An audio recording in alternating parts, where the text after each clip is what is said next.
I'd like to explain to you what happened last weekend and where I was this last week. As you might know, last Sunday was a really wonderful experience here at St. Patrick's Church, as displayed in the bulletin. One of our own parishioners, Father Matt Gummis, was made a Carmelite priest on Saturday afternoon by Bishop Joseph Perry in Chicago.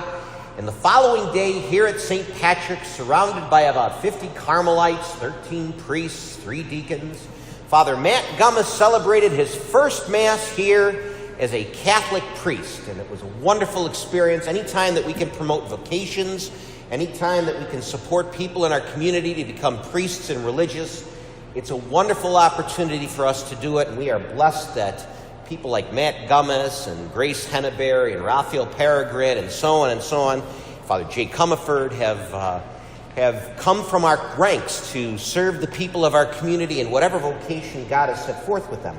So on Saturday, Father Matt told me that he was going to have his big celebration the next day, and he told me all these priests were going to show up. So after my baptisms, I ran up to St. Joan of Arc Parish in Lisle, Illinois, to grab a whole bunch of chasubles and come back here for the next day. And I was getting ready for the big day when, on Saturday night, Maria Jankowski, my father's wife, contacted me and told me that at 90 years old, her mother, Anna Sapinski, had passed away. And this was a hard time for Maria, and that because she was taking care of my father, who's going through his own difficulties in his latter stages of life, and because she was also getting ready to do all the cooking for Father Matt's big celebration on Sunday, she was somewhat distraught that she would not be able to go to her own mother's funeral. And so I reflected on it on Saturday night, and I was trying to figure out a way to help Maria, because this is how it works. You try to help others, they help you, we all work together. That's how you build the kingdom of God. So on Sunday morning, Saturday night, I contacted Maria and I said, is there a way that I can help you get through this? And the suggestion I made is maybe if I flew to Poland to attend this funeral of her mother, that maybe this would provide some comfort. And on Sunday, Maria had said that this was an okay idea.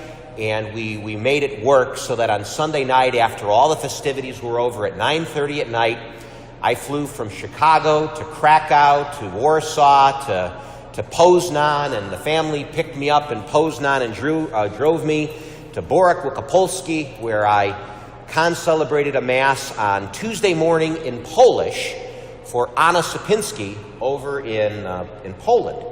And the family was extremely kind to me. Her sister Ella and Wisław and their 3 children. 2 of them were speaking to me in English, Anya and Marek, and they were very kind to me. Maria's brother, who passed away, had a son named Peter, and he was talking to me. And I said to him after 3 days in Poland, I hope I haven't been too much of an inconvenience to all of you. And he said to me, I work at the Holocaust Museum in Auschwitz, and there are people that come to the museum that are much worse than you've ever been. And I thought to myself, I'm not sure if that's a compliment or what, but I took it as a compliment. I thought it was a nice thing for him to say. And so I was able the next day to go to the church where Maria used to go to church with her family to attend her mother's funeral. Now, the church in English is called Our Lady of Consolation. And I got to tell you, it was really cool, because in this church, in front of their altar, they had this beautiful nativity that they put up every year in front of their altar to surround the entire altar above and below. The nativity is there.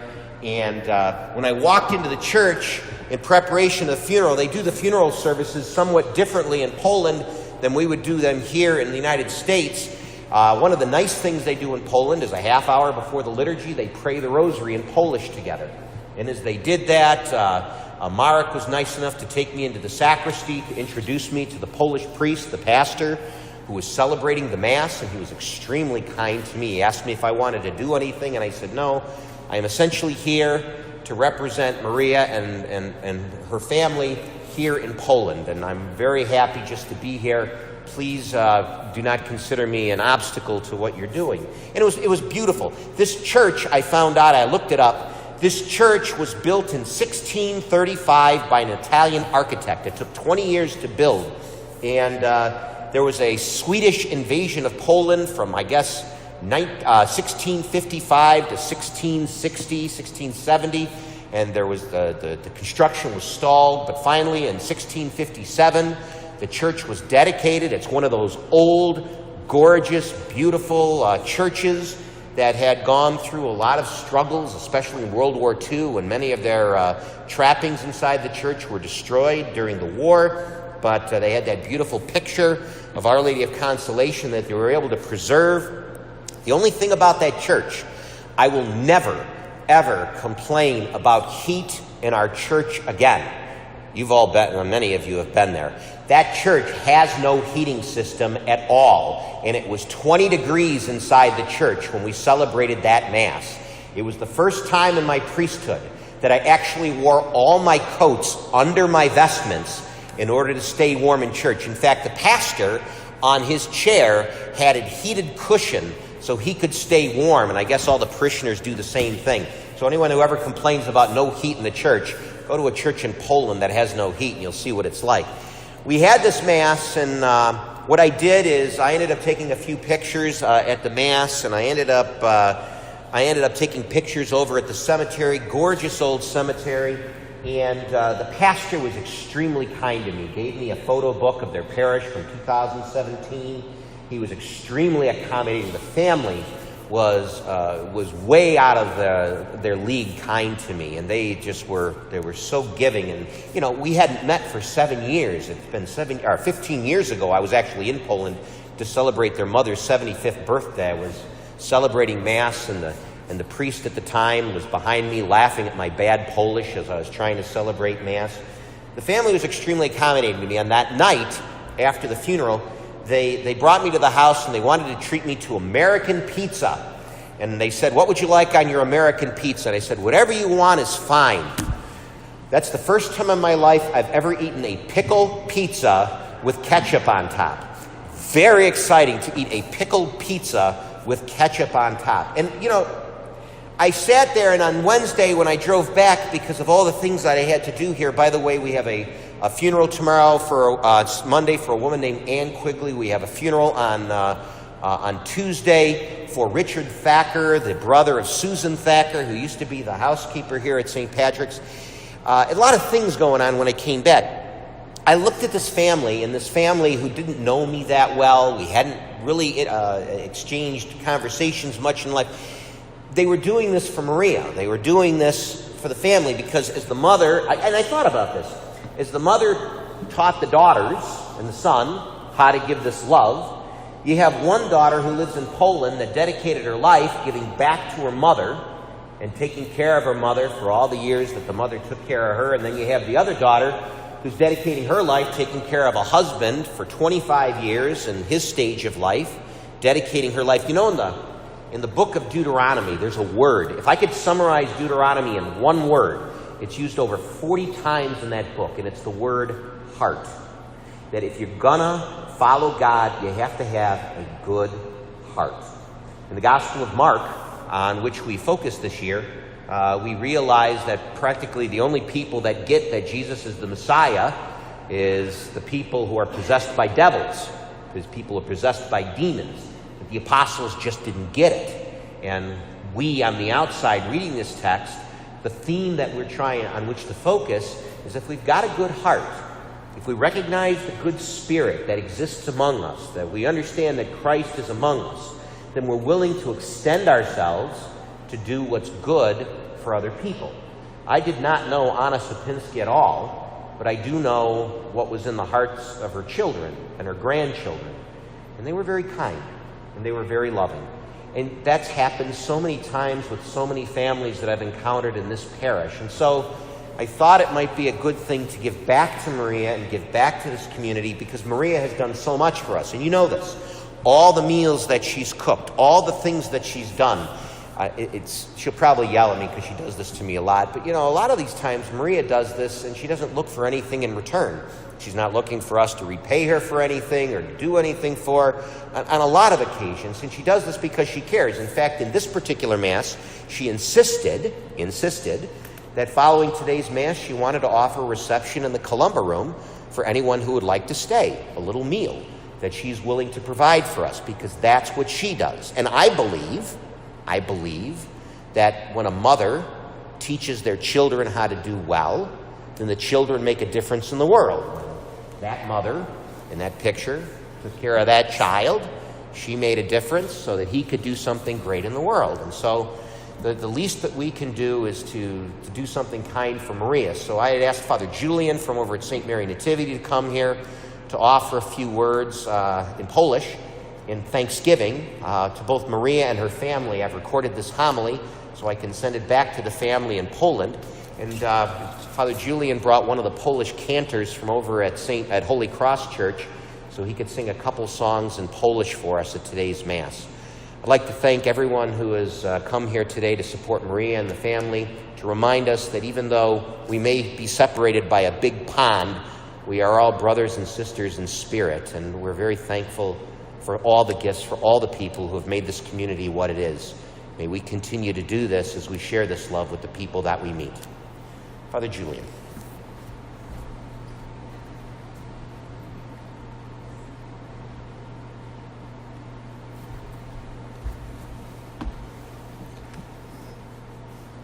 Dear sisters and brothers in Christ, just a few words in Polish because I don't want to translate whole homily from English to Polish, just a few words. First, I would like to express my deepest sympathy to Father Pete and his family. And today I came to say together Mass for Anna Supińska, for her family, for Father Pete. And now I will say a few words in Polish because we would like to have some Polish accents during this English liturgy. Niech będzie pochwalony Jezus Chrystus. Droga rodzino, drodzy bracia i siostry w Chrystusie Panu, ze smutkiem przyjęliśmy informację o zgonie świętej pamięci Anny Supińskiej w Polsce. Ksiądz Piotr Jankowski jako delegat swojej rodziny udał się do Polski, aby tam uczestniczyć w pogrzebie swojej krewnej. Po przybyciu do Polski został bardzo gościnnie przyjęty przez swoją rodzinę. Też bardzo życzliwie przyjął go ksiądz proboszcz w kościele parafialnym w Borku Wielkopolskim. I ksiądz Piotr mógł uczestniczyć w mszy świętej pogrzebowej i modlić się za zmarłą Annę Supińską. Dzisiaj modlimy się wszyscy wspólnie ze świętej pamięci Annę Supińską, za księdza Piotra Jankowskiego i jego rodzinę, aby Bóg obdarzył szczęściem wiecznym zmarłą Annę Supińską i też udzielił zdrowia i sił, szczególnie księdzu Piotrowi Jankowskiemu, jego rodzinie. Współczujemy dzisiaj całej rodzinie z powodu odejścia od nas świętej pamięci Anny Supińskiej, która odeszła do wieczności w Polsce, tak daleko stąd.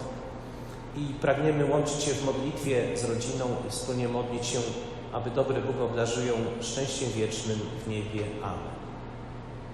Thank you very much and God bless you.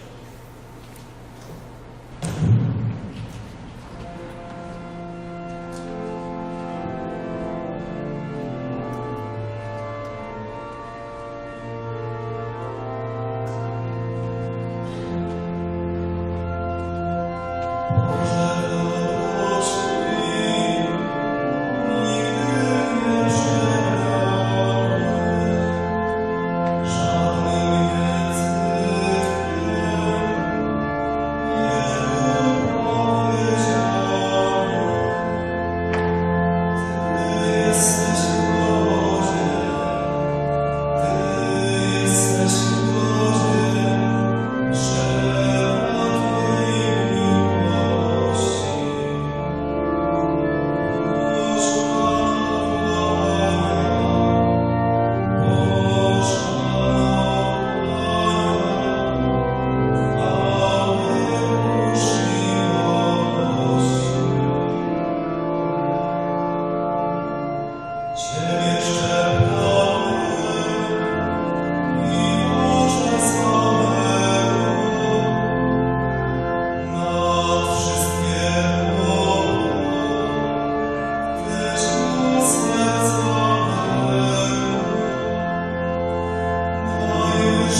Shine.